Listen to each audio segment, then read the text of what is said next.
The Midnight Hauntings.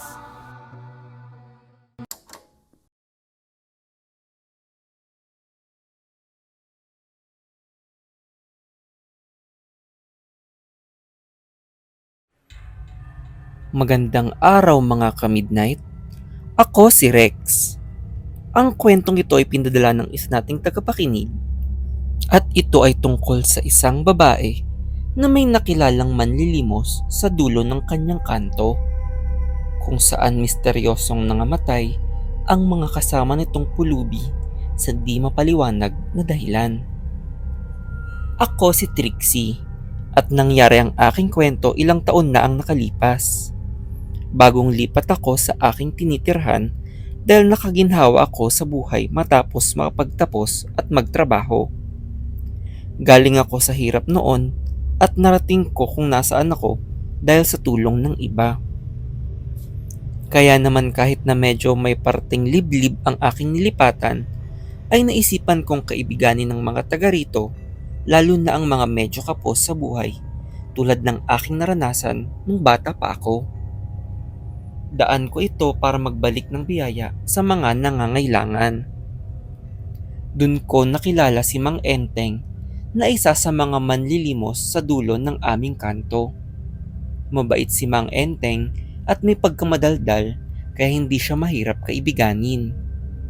Siya ang nagsabi sa akin na marami silang mga pulubi sa kantong iyon na nahihirapan makakain sa isang araw.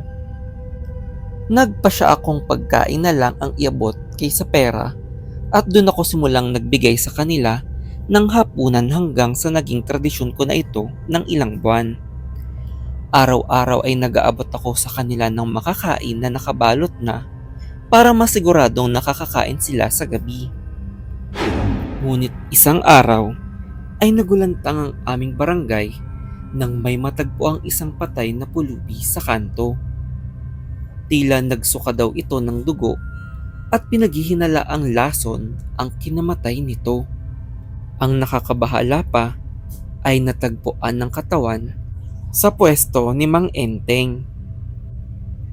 Agad akong nagmadali para mapuntahan ng kanto at siguraduhing ligtas ang matandang aking naging kaibigan. Lalo akong nag-alala nang hindi siya makita doon, ngunit sa kabutihang palad ay iba daw ang namatay at may nakakita pa daw kay Mang Enteng na umalis. Ang masaklap lang ay si Mang Enteng daw di umano ang nakahanap sa katawan at nagmadali itong umalis sa takot na mapagbintangan na siya ang lumason sa kapwa manlilimos niya. Kahit paano ay naging kampante ako dahil alam kong ligtas si Mang Enteng. Gayunpaman ay nabahala pa din ako sa balita at naawa sa namatay na biktima. Usap-usapan kasi na baka daw may nakain lang ito at may sakit na, ngunit ayon sa mga nakausap kong manlilimos ay masigla pa ang biktima bago mamatay kaya imposibleng sakit ang kinamatay nito. Naawa ako sa kalagayan ng mga pulubi lalo na sa tingin sa kanila ng karamihan. Pinaglaban ko pa na ipa-autopsy ang bangkay at doon natagpuan nga na may hinalong lason na natagpuan sa kinain nito. Matapos nun ay lalo akong nagsipag na tumulong pa sa ibang manlilimos. Nagbalot na din ako ng mga pwede nilang makain pati sa pang-umaga para masiguradong makakain sila ng maayos at tiwala naman ako sa aking luto na walang makahalong lason. Sa kabutihang palad ay namataan ko si Mang Enteng at agad na nilapitan siya. Ngunit nagtaka ako ng tila natakot siya sa akin at napaatras. Pilit kong inaabot ang pagkain ngunit ayaw niya itong tanggapin at nagmamadaling umalis. Nang aking siyang sundan ay sabi niyang ayaw niyang malason sa aking binibigay na pagkain. Saktong kinabukasan nun ay may napabalita ulit na tatagpo ang patay na manlilimos sa dulo ng aming kanto. Ang tanging impormasyon na nakuha ko ay isang matandang lalaki daw ang natagpuan at nag-alala akong si Mang Enteng ito lalo na't natagpuan ito sa kanyang pwesto ulit.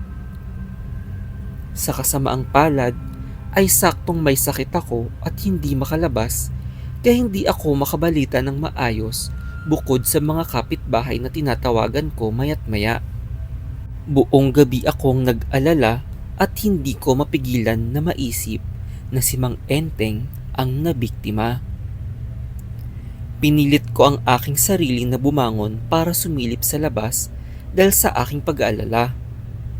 Kahit mahilo-hilo ako, ay pinilit kong bumangon para iprepara ang mga ipamimigay kong pagkain at para na din makita ko kung anong kalagayan ni Mang Enteng.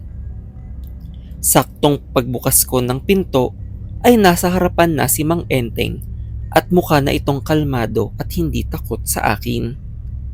Humingi ito ng tawad dahil sa kanyang hindi pagtiwala sa akin sa tagal naming magkakilala at nagpasalamat siya sa aking pagtulong sa kanya bago umalis.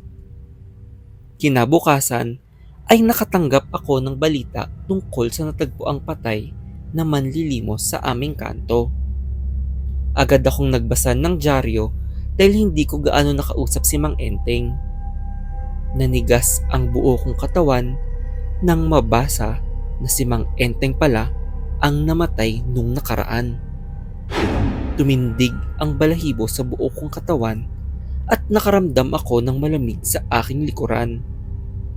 Ayaw ko sanang tumingin sa likod, ngunit dahan-dahan ko itong sinilip at naaninag ko ang hugis na isang lalaki na tila si Mang Enteng na mukhang duguan at gusgusin.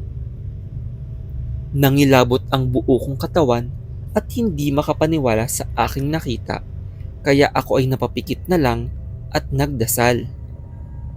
Habang nagdarasal ako, ay narinig kong bumubulong si Mang Enteng. Nang marinig ko ito, ay nagsasabi ito ng mga pasasalamat sa akin. Pagdilat ko ay nakita kong umaangat ang kaluluwa ni Mang Enteng na tila naging maayos na ang itsura at naging malinis at malusog. Ang huling mga sandali nito ay pagpapasalamat sa akin bago maglaho sa liwanag. Matapos nun ay naluha na lang ako sa pagluluksa.